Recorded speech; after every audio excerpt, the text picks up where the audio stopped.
সবাইকে।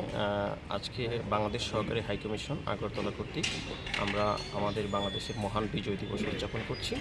এই উপলক্ষে আমি বাংলাদেশের পক্ষ থেকে এবং বাংলাদেশ সহকারী হাইকমিশন আগরতলার পক্ষ থেকে ত্রিপুরাবাসী সহ সারা ভারতবর্ষবাসীকে বিজয়ের শুভেচ্ছা জানাচ্ছি এবং সেই সাথে আমি গভীর শ্রদ্ধা ভরে স্মরণ করছি মহান মুক্তিযুদ্ধে শাহাদত বরণকারী সকল শহীদদের এবং যারা আমাদের জন্য কাজ করে যাচ্ছে, বিশেষ করে আমাদের মহান মুক্তিযুদ্ধের প্রেরণা থেকে যারা কাজ করেছে তাদের সবাইকে আমরা গভীর শ্রদ্ধা করে স্মরণ করে যাচ্ছি। ধন্যবাদ সবাইকে।